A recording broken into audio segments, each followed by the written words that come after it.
Hello and welcome back to the channel. My name is Jake. You can also call me Atrocious, and today we're going to be taking a look at the semifinal round of the Autumn 3v3 Wave 2 that happened at the start of the OP09 format in these major championships. We've had an exciting last couple rounds with Marshall D Teach, Red Purple Luffy, Purple OP05 Luffy, and also OP09 Black Purple Luffy showcase so far. So if you haven't seen the other matches, make sure to go check out the iCard that popped up. I have a whole playlist that'll be of this tournament, both this and the next video of the finals. These are the two teams that we have in this match. You already know what the feature match is going to be in this one. It's going to be the Bonney and Doflamingo. But if you're curious on the other matchups in this 3v3, we've got a Lucci with the Monkey Day Luffy right here, and then the Marshall D Teach versus Doflamingo. This one could be really interesting. We saw the strength of Marshall D Teach, right? And I was very curious of how it would interact with Doflamingo, right? Doflamingo having plenty of on-play abilities that they love to use, especially that 4-cost Jinbei. But with Doflamingo still being able to swarm with that leader effect, and maybe Marshall D Teach doesn't have the opportunity to use as many searches as they did in the previous round, can it actually overcome Doflamingo? Doflamingo being the deck to beat in OP09. I think personally Doflamingo comes out on top in this game, and I think Black Yellow Luffy comes out for the blue team. So it's gonna be between these two right here. The Bonney is really interesting into Doflamingo being able to rest all the characters, right? Being able to rest something, potentially freeze something as well, and even be able to use stuff like the starter deck Shanks that we talked about in previous videos, how it is so good. So I think I got to give the edge to Doflamingo, though. I think Doflamingo might be able to go fast enough to overpower the Bonney. We'll see exactly how that plays out, though, in this. And if you're wondering how I'm watching this, I'm watching the official live stream. So link to this VOD will be in the description below. I don't own the rights to the live stream. I just, want to provide my own commentary for you all. So appreciate you all joining me, and make sure to subscribe as well if you want to see the finals or any of the other bajillions of videos, it seems like, of commentary that I have of these future format championships. All right, so looking at the starting hands, first we have Bonney. Has a little bit of 2K counter in there with that Scratchman and Pooh, but has excellent cards that are instrumental to this deck. The Jewelry Bonney Searcher that you may know. Let's go back a little bit just so I get a little bit more time. The Cavendish, great for revamping Dawn. You got the Carrot there for freezing, and also Rosinante, a really nice blocker if you are facing someone with on KO effects, literally any black deck. But going into the Doflamingo now at this point, looking at their hand, they also have some 2K counter business going on, and that Buggy is going to be helpful in reordering the top. Also got a Pudding to reset the hand, especially if the Bonney grabs something really good off of their search. You've also got some other great cards like Jinbei, the Boa Blocker, and Perfumer. So looks like Bonney is ending up going first on the odd curve. Is going to be nice, especially with those 5 drops that they have in hand, and the Doflamingo going to have the even curve, going to be swinging second. Does still have a lot of potential, especially when you have a bunch of 4 drops in the Jinbei, in the Weevil, in the Boa, right? So you're not too bad with the even curve, I feel like. So Bonney going first is just going to play that Bonney down, just going to be efficient with the Dawn, not really a way for it to get KO'd at this point. So pretty much a 1 Dawn investment to be able to search next turn. The Doflamingo is going to go ahead and do a top 3 look, going to grab a 7 Warlords of the Sea type card in here, and a bunch of different options, as most of this deck is 7 Warlords of the Sea. Gonna look between the Trafalgar Law and the Crocodile. The Crocodile, a nice 2K in hand. Since you did just play 1 down, maybe you want to stack up a little bit of 2Ks, or you can go grab that Trafalgar Law. We'll see exactly what he decides to grab off of the top deck and stuff, because again, it's reordering. I think I maybe said grabbing something, but the Buggy is reordering the top 3, so is going to be able to essentially manipulate what they get off of the top deck, is what I meant to say. But now moving into the Bonney's turn, going to be looking at that top 5 for a Supernova. Has a couple different options, or really has one option, I think, with the Scratchman of Pooh. The Hody Jones, obviously not one of them. And the Baby 5, I'm sorry, is a Don Quixote Pirates type card, as well as that 0 cost event. So at least you're getting a 2K off of it. You're not whiffing off of this, but this deck being a healthy mix, as we see already, of Supernova and a Don Quixote Pirates card. So after that 6K swing, going to be taking life, leaving one Don open to be able to rest something potentially, going to move into Doflamingos or Dawn turn. So is going to be attaching 2 and swinging 7. We'll see exactly where they decide to go. Going to go into that Bonney. You know, you didn't see too much of a key piece. You only saw the Scratchman of Pooh 2K gone out, so you might as well just go for the search, be able to knock that out, and playing that new Trafalgar Law that we see from the starter decks is going to be able to put a buggy back into the hand, which is very, very nice. Get that 2K counter back, and then the Sengoku that they got off of the top deck as well now is going to search for a 7 Warlords of the Sea type card. Only 2 options, I feel like, or maybe a couple others than that. Marshall D teach 2 of them in that search. Is a 7 Warlords of the Sea type card, but the Crocodile is going to be what they grab. The Crocodile being one of the original 7 Warlords, or one of the first 7 Warlord cards that we see in this deck. You know, been something that we've seen for a while since its release in OP07. So not finding a Jinbei at this point, which is definitely what the casters are probably saying is what the Doflamingo wants here soon. But now moving into the Bonney's turn, gonna be at 5. Gonna be interesting to see if they play the Cavendish on this turn after top decking another Carrot. So the Carrot is going to be nice. You see a Capone in there, that little 1-drop Capone. Beige is very cool, and the Carrot is going to end up stunning. So instead of using the Cavendish, right, to establish another body and also get 2 more Dawn, maybe play the Capone Beige, they're just going to instead freeze this Trafalgar Law, try to stall them out at this point. So playing this Boa Hancock, going to be reordering the top 3, going to be 3 7 Warlords of the Sea type cards. Maybe looks like putting the Boa Hancock blocker on top. And then after this reorganization is going to give a rested leader to the Doflamingo to preemptively use the leader effect on the Doflamingo. So looks like it's not a bad start with the Doflamingo being able to swarm the board a little bit, right? Do a little bit of searching, do a little bit of manipulation on the top, but not really finding some key cards like the Jinbei or even more Weevils. So is going to be attaching 1 off of that Boa effect and is going to attach another active one to then use the rest of the Dawn for the leader effect. Just going to play another Boa, and therefore off of this is going to look at another reorder. Does see a Weevil in there, so maybe thinking of using leader effect next turn potentially to be able to play that and then draw a card. But really thinking what they want. If they put the Weevil in the middle, it's definitely in that game plan, right? They top deck one of the cards, the Trafalgar Law or the Crocodile, play the Weevil off leader effect, and because this is an interesting interaction if you're Doflamingo, because you played the other Boa right off of the leader effect, you attach 1 more rested Dawn as well to your leader, and now you become an 8,000 power swing instead of 7. So something to note if you're looking at playing Doflamingo after the starter decks release, which is a super good deck, and I definitely recommend it if you've heard me say on the channel. But now we're going to go into the Bonney's turn after the Bonney took that life. So 4 life each is going to be swinging 7 at the Trafalgar Law. So doing a little bit of board control right now. And with 5 Dawn open, could be doing another stun, right? We saw them prioritize that Carrot instead of the Cavendish.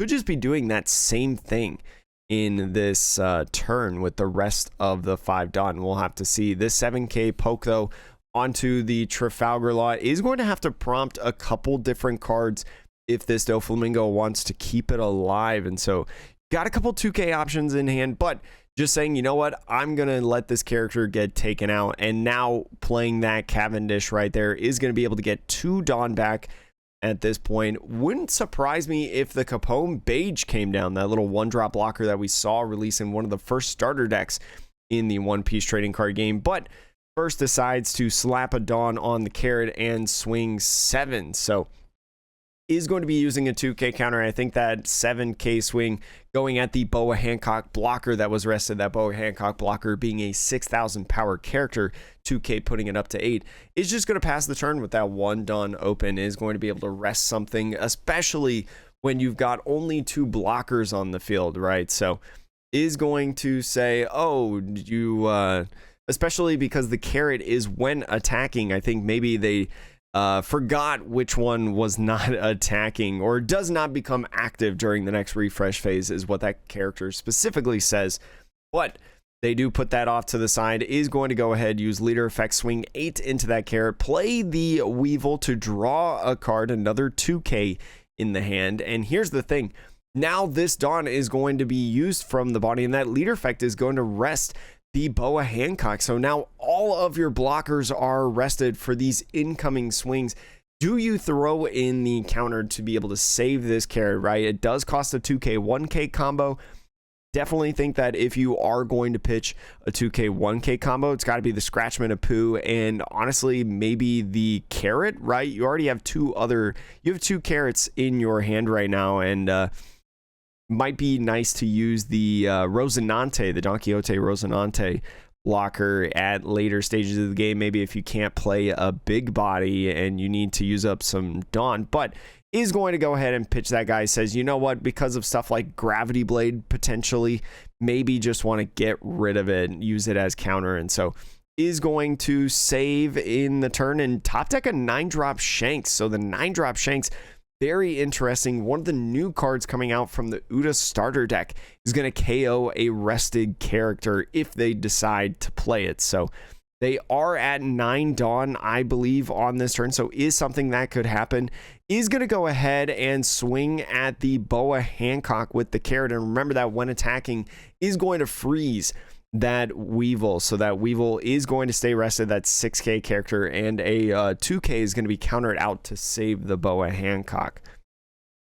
So it'll be curious to see what they decide to do now at this point. Could play another carrot and stun another character, right? That might be something that they do and blast into it. You could also have an opportunity to play 2 carrots, right? If you go ahead, play 1 carrot, freeze a character, you have 3 Dawn left over, I believe, or maybe 4 Dawn left over. You have 4 Dawn left over. Still, what I'm thinking of works.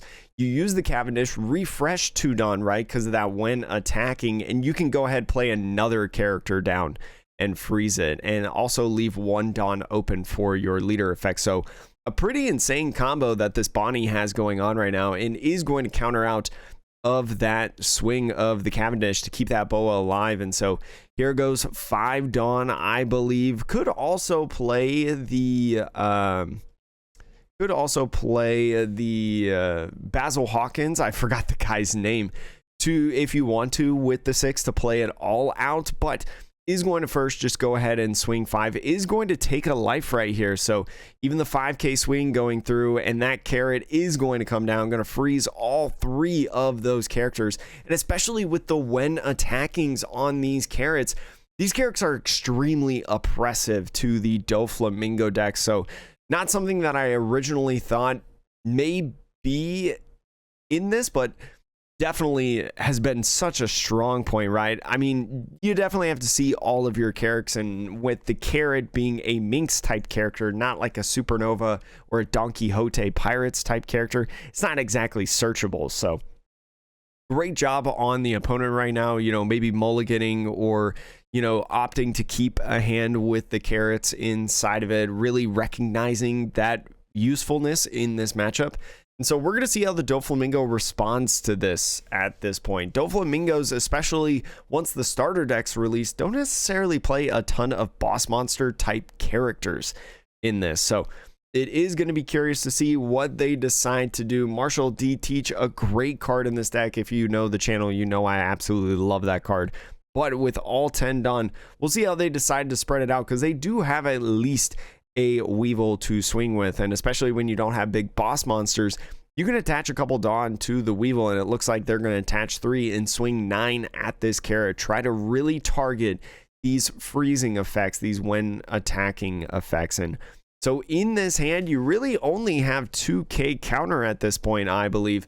So is going to be resting the leader, kind of like the final big swing, and decides, yep, you can take care of that right there. But with the Sengoku, is going to attach the rest of the Dawn. That's 7 Dawn attached to that Sengoku. That's another 9,000, I believe, is going to take care of that Cavendish. So did end up taking 2 knockouts there. There are 2 freeze effects still on the field, and now we move into the next turn, the top deck being another Cavendish. So this could be a situation where you can play the Cavendish and Basil Hawkins, right? That might be something that we see Cavendish really essentially utilizing a 12 Dawn turn, right? You could still have one off of your leader effect. Maybe a good situation with all of these 6K bodies on the field. So is going to swing this first carrot and freeze one of the boas, is going to go ahead and swing at the Weevil, freezing another boa. So really just prioritizing freezing the boas at this point right now, and all the counter being used out of this hand, not letting up any of these characters. So I think they're really deciding at this point whether or not they want to go ahead with the Shanks, right? That 9-drop being able to KO a rested character, or if they want to go the route that I was mentioning earlier with the Cavendish and Basil Hawkins. So the 5K swing at life is going to be a counter out, and utilizing the Shanks, saying, you know what, I'm still at 4 life. I'm still relatively healthy. We'll see how they can respond to this big boss monster, especially, you know, when they keep using all this counter on these characters that I'm trying to KO. I bet they're not going to be able to KO anything or leave anything alive when I swing at it to KO in the next turn potentially. So we'll see how that works out for the Bonney. They do only have 3K worth of counter in hand, so could spell trouble if they decide to swing 9s at these carrots again. But if they decide to swing 9s at the carrots, you're almost like stalling another turn completely, right? No other characters coming down onto the field. And you got to imagine with this 1 Dawn up, you swing with the Weevil, the leader's getting rested too. So you're going to have to invest the rest of the Dawn on the Sengoku yet again. And so it looks like they are going with that same strategy at the beginning, is going to go ahead, swing 9, rest that leader right there, and is going to have to let this get KO'd. Unfortunately, not enough counter, and looks like once again the second turn in a row just going to be clearing that carrot. So maybe a really good play for this Doflamingo is going to at least be able to keep these Boa Hancocks inactive at some point in this game, unless the Bonney and Shanks go ahead and try to take them out, which actually may be the move for this Bonney, or you might start going into life at this point. With the Shanks, it's very likely that it's going to be able to KO whatever you want. So first, potentially going to be swinging 5 somewhere, maybe thinking about exactly where they want to go. It looks like it's just going to be a 5 at lead, going to be that Perona that's countered out, that Perona that we've seen in the Doflamingo decks for so long. Is going to be a nice 11,000 power swing on that Shanks. Now, where is it going is the real question, and it looks like it's going to be at the blocker Boa. So especially after a 1K counter is fed out of the Doflamingo's hand, this is going to be a really heavy investment to be able to save this Boa, right? It's going to be 4 cards, I believe. Quick math, Boa is 6, Shanks is 11. Going to be 3 2Ks if you want to be able to get out of this, right? Because that would make you a 12,000 power character, but you would essentially have no cards in hand, and that's exactly what he's going to do. Just kind of saying, like, you know what, I got to keep these Boa Hancocks alive, and so is going to be resting some Dawn to be able to play the Cavendish, is going to restand 2 of the Dawn, and with 6 is going to go ahead, play that Basil, and keep the 1 Dawn open for the leader effect. Great job by this Bonney to be able to use like Cavendish and stuff and really manipulate it and always have that leader effect open. That's something, especially as you want to play Bonney, is something that you have to get really good at being able to do. So one of the key differences in this game, though, is that the Doflamingo not really having any counter left in this hand. So reordering the top 5 at this point, going to be looking for something. Finally finds his first Jinbei, but that Jinbei not really going to be helping at all. The Gravity Blade Raging Tiger is in that top 5, so could be something that we see get in their hand. That Gravity Blade Raging Tiger would be able to bottom deck a couple of these different cards like Cavendish and Basil Hawkins, which, especially if your characters survive, may help you swing the game. So we'll see exactly what he decides to do. Looks like maybe off the leader effect is going to play this Crocodile if he wants to, and you'd be able to return the Perona back into your hand if you rest a Dawn on that on play effect. So could be a good situation. Might even get the Sengoku back, right? The Sengoku being a search rather than a reorder. It just depends on how they feel about this top 5. So is going to go ahead, rest one for that Crocodile. That Crocodile playing over the Perona. And so we'll see if they use their on play effect to get that Sengoku back. They are too in their hand. Maybe something that they even want to play in this turn to be able to grab a 7 Warlords type card. Who knows? But is going to go ahead, use that leader effect, rest one of the blockers, and take that 7k swing off of the leader. Is going to be another 2k, which is very nice if the Doflamingo opponent tries to go into the Shanks. But is going to be an 8k swing instead, potentially, with this Weevil. And so is going to be looking around to see what he could do. Maybe trying to get a couple counter cards out of the hand, especially when you have the Perfume Femur in your hand as well. And so is going to take that life. Going to be a baby 5 right there. Nice baby 5 searcher. And so now attaching 3 Dawn, going to be another 9k swing, is going to take that life as well, and is going to just pass off the turn. Another Cavendish in the hand right there, but you took a lot of life in this turn, and so especially with Perfume Femur being a card, right, your Basil Hawkins might not matter at this stage of the game. So is going to need to try to KO things. Does have a 0 cost event, so will be able to have a decent amount of counter to be able to survive in this game, right? You can only Perfume Femur on 1 character per Perfume Femur, so it's all going to depend on how this late stages and what they decide to do on here. That 5k swing, though, is going to go ahead and be a quick 1k counter. You got to think, is this Shanks going to be able to KO something or not? And is going to go ahead, spin this Bonney first before they decide to do anything else. Going to be looking at that top 5 for a Supernova type card. Really going to be curious to see what they're trying to grab. There is a Capone Beige in there, something that we're seeing multiple of in this deck, and is something of an option for this Bonney player. Does see also another Cavendish being a nice, beautiful Pirates Supernova card. Maybe opting for the Basil Hawkins, right? The Basil Hawkins being a blocker right now could be interesting, especially, you know, if you want to save up your counter for the Perfume Femur. 7,000 power blocker is nice, especially against these 6,000 power characters, but is instead looking like they're going to grab a Capone Beige, maybe opting in this turn to play 2 of the Capone Beiges, right? A 2 Dawn investment would get you 2 blockers, and an accidental card coming awry in this one, and so the judge is just going to leave that one on top. I think the top card accidentally got flipped over, so as they're doing this ruling on the field, it definitely was an accident, nothing intentional right here, and they're just going to let both players know that this was the top card, right? So public knowledge to both is fair in this one. Just going to pass it off. No harm, no foul, but you do want to reveal that information just to make sure, you know, there are slight consequences for accidents of that sort. But anyways, we continue on with the game. Might not even matter what that top deck is. That Shanks is going to be able to take a knockout on the Boa, and so maybe thinking of right now how they want to do their Dawn placements, maybe deciding to swing into a couple other things while playing the Capones. Is going to think about with 3 Dawn, what could they do with 3 Dawn?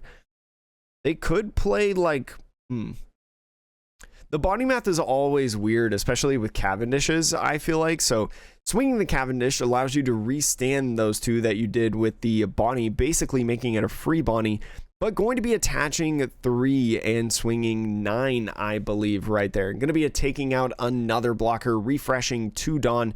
Should be 6 Dawn left, and so going to be resting the 2 for spinning the baby 5 right there. Going to be looking for a Don Quixote type character, and especially with the Don Quixote package. We'll look at the list later, but a lot of the Don Quixote package in this is just 2K counters or zero cost events. Actually, not a ton in this list. And so is going to be grabbing that 2K counter, baby 5, like I was just talking about. You know, nice to be able to find some 2Ks.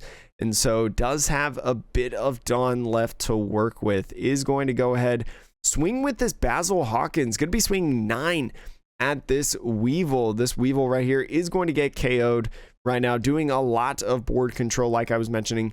Is going to go ahead and play 2 of those Capones to end off the turn, leaving 1 open for the leader effect. And really good job with board control by this Bonney. You have cleared board entirely after getting all the cards out of the Doflamingo player's hand, and they're going to have some decisions to make on what they want to do, especially with this top deck of the Gravity Blade Raging Tiger. That's going to be basically their whole turn to just get rid of these 2 little blockers right here. So you have a lot of counter in hand. So with this 3 Dawn, you can't lose in this turn. You're probably not losing another character either. So just going to be swinging 8, looks like at lead, going to be resting this Crocodile, and is just going to be 2 2Ks, it looks like, from this Bonney player. And that's exactly what's coming down, 2 2Ks. Now, especially with the Perfume Femur, you need all of these swings to be able to hit if you don't top deck a Hody Jones, which we know that they're not going to top deck a Hody Jones, right? Because of the accidental, or wait, was that did they shuffle it in? Did I miss something? Why was that not the card? Maybe they shuffled it in and I didn't even realize it, like stuck it in the middle of the deck or something like that. That's my apologies. We knew that the top deck wasn't going to be Hody Jones, right? Especially after that draw. So it's not like you have 5 swings. You need every single swing to connect on this final turn. So what is the correct math? What is the correct numbers? Got to be thinking about these things. Going to be swinging 7 and going at the Crocodile. Maybe saying, you know what? I know you don't have any rush cards, so I might as well just play this relatively safe. I'm going to go ahead and swing 7 with Cavendish at life. You end up taking that. Going to swing this 11 to get another one at life. And going to play another Cavendish to go ahead and get another body right there. And so is going to pass the turn off there. Is going to have 2 Dawn open, 1 for the leader effect if they want, especially if a blocker is played on this turn. Could be something that we see, and it looks like he ended up just scooping right there, saying, you know what, I can't get rid of that board, might as well just save time and help our teammates. If you do not know in the 3v3 format what this format is, you are in a team of 3 where you sit side by side each other. The person in the middle can talk to both sides of them, but the people on the outsides can only talk to the middle person. So maybe, especially as that match is going on, they value a little bit more of like, okay, I need to help my teammate because there's no way that I'm going to be able to get out of this game. We saw that, I think, in the last round as well. You know, kind of a concede early in the match when it got rough. So we'll see if they decide to put it into the other game. I'd love to know some of the other different matchups, but if not, we'll definitely show you some lists by the end of the video. But we are going to move into this one. It is Black Eel Luffy versus the Lucci. It doesn't look like they have any extra power. They probably are not just a 5K leader, I think, by the looks of things. Probably did some evolving in there, and so is going to be blocking on whatever swing that was, maybe a jack swing or a gecko swing. And so with all of this Dawn left, we don't know the cards in hand. Doesn't look like there's a ton of cards in hand, but if you go ahead and swing 9 with this Lucci, right, you can attach the rest of the Dawn, go ahead and swing. Not going to be too much that you can do with the rest of your turn, but decides to test the waters.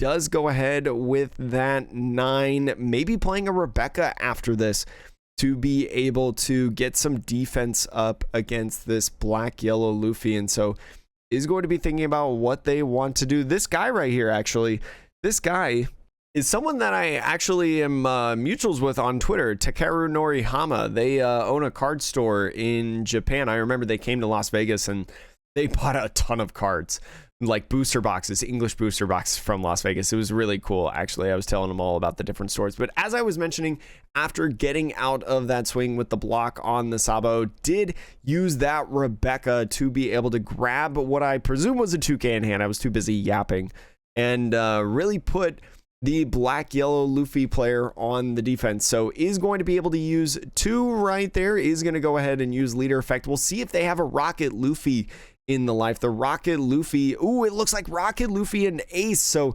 does have access, it looks like, to the 2 babies. Looks like they at least have 1 in the Rocket Luffy. Is going to go ahead and use that, pop the Rebecca to be a 7K leader and draw a card, maybe saying, you know what, if I draw the baby Ace, I basically win this game.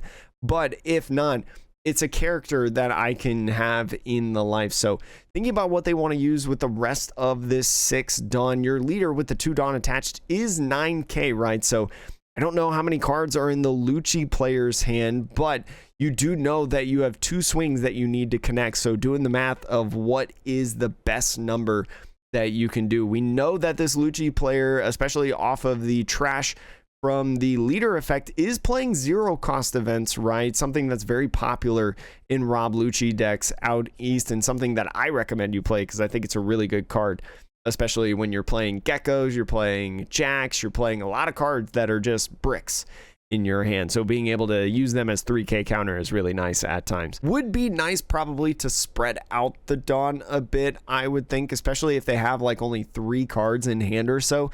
You could go ahead and swing 11 with the Luffy. You could swing 11 or 12. That would require half of your Dawn. You could go 12-12 or 11-13.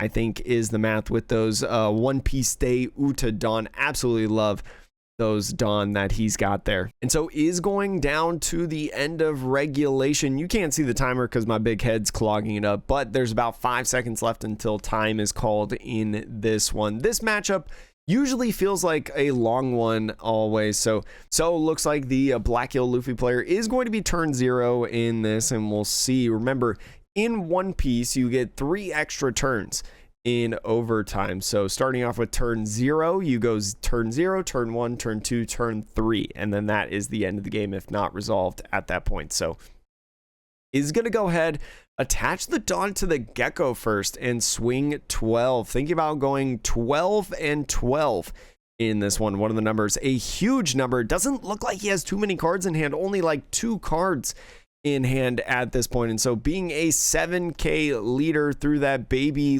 Luffy effect, does have 2 more being 9, and then 3 more is going to be a 12. So especially if there's only 2 cards in this Lucci player's hand, it looks like it's going to be tough, and the black yellow Luffy is going to win this one. I will say the best of 3 series in this 3v3 is tied 1-1, and so is going to take that life right there, is going to attach the rest. 7, 8, 9, 10, 11, and 12,000 power is going to be, wow, look at all those 2Ks. There were way more than 2 cards in hand. And so with all of those 2Ks, 4 2Ks coming down, it looks like actually the Lucci player is going to end up winning this one. Absolutely insane. Great job in a matchup that, you know, I'm not very high on. I feel like is definitely in the black yellow Luffy's player.